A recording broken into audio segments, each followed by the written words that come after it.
दर्शकों के लिए एक खास मेरा मैसेज, आप इस दोनों चैनल के माध्यम से मेरे वीडियोस आप देख रहे होंगे, नए नए जो टेक्निक्स हैं वो आप सीख रहे होंगे। एक चीज़ करना भूल जाते होंगे कि वो ये है सब्सक्राइब करना।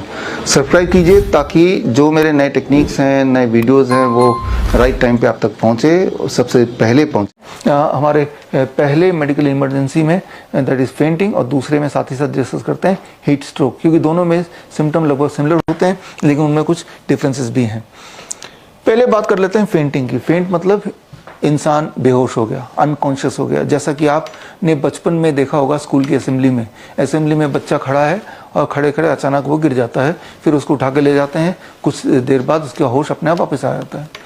तो ये मेडिकल कंडीशन कब हो सकती है, इंसान फेंट कब हो सकता है, इसको तो पहले थोड़ा हल्का फुल्का समझ लें, फिर करना क्या उसको समझ लें।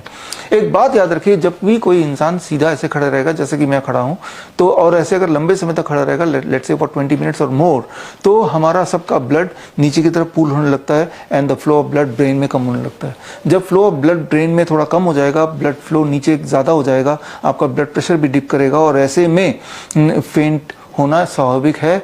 हर तीसरा इंसान अपने लाइफ टाइम में इस सिचुएशन में कभी न कभी आता ही है, तो ये बहुत ही कॉमन है। तो फेंट होने के बाद, यानी कि मैंने अभी बताया, याद कीजिए कि आपका blood circulation towards the brain is less, that resulted in fainting, right. तो इसमें आप ध्यान से देखिए, जो आप लेटाएंगे उसमें इंक्लाइन डाउन लेटाएंगे, तो यहाँ एक प्रेशराइज मेडिसिन का इंपॉर्टेंट रोल प्ले कर रहा है कि ब्लड का फ्लो इस डायरेक्शन में है because of gravity pull, right, जिससे विद इन 1 मिनट और 2 मिनट्स और 3 मिनट्स ब्रेन में जो रिक्वायर्ड सप्लाई है वो पूरी हो जाएगी, जिससे इंसान जल्दी से होश में आएगा। ये पहली बात है। तो कैसे पहचानें कि ये फेंटिंग है या हीट स्ट्रोक है?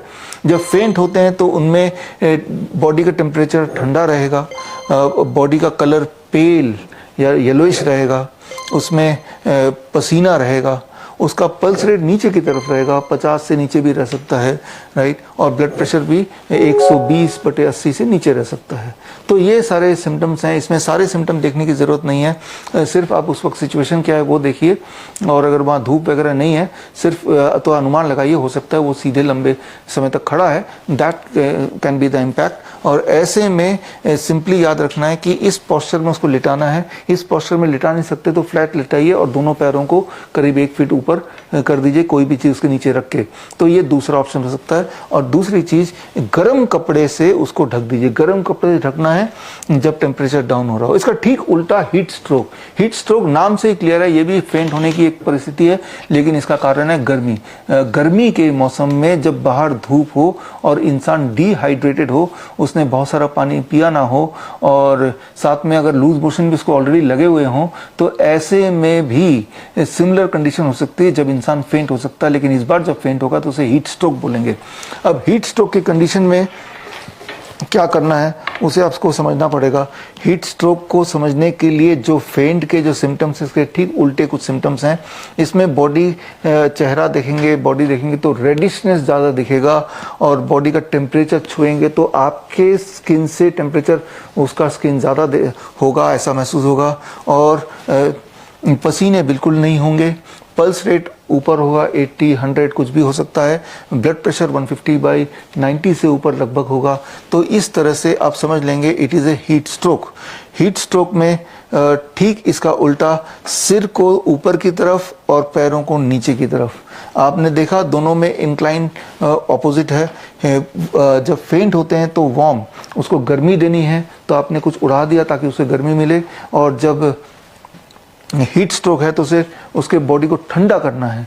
अब जो उड़ाएंगे कोल्ड क्लोथ मतलब कि मान लो कोई ऐसा कपड़ा जिसको पानी में थोड़ा गीला कर लिया, सोक कर लिया, अब उसको जब उड़ाएंगे तो उसके बॉडी में ठंड आएगी।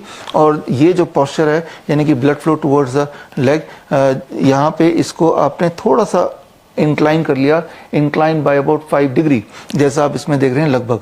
तो ये आप देख रहे हैं, इस कंडीशन में उस पेशेंट की, उस विक्टिम की, उस इंसान की रिकवरी बड़ी तेज़ी से होगी। तो अभी हमने सीखा बड़ा ही सिंपल दो अलग अलग मेडिकल कंडीशंस, दोनों एक जैसे दिखते हैं विद माइनर डिफरेंसेस, और जिसमें अलग अलग प्रोटोकॉल है जो आपकी आंखों के सामने है। और ये प्रोटोकॉल समझने के बाद भी देयर इज़ अ चांस कि एन मौके पे आप कंफ्यूज हो जाएं। इसलिए मैं तो ये रिकमेंड करूंगा, जैसे मैंने अपने लिए किया, कि इस तरह के पेपर भी मैंने इसके अंदर रख दिया, क्योंकि मैंने आपको बताया कि हर तीसरा इंसान अपने जीवन में कभी न कभी इस सिचुएशन में आता ही है।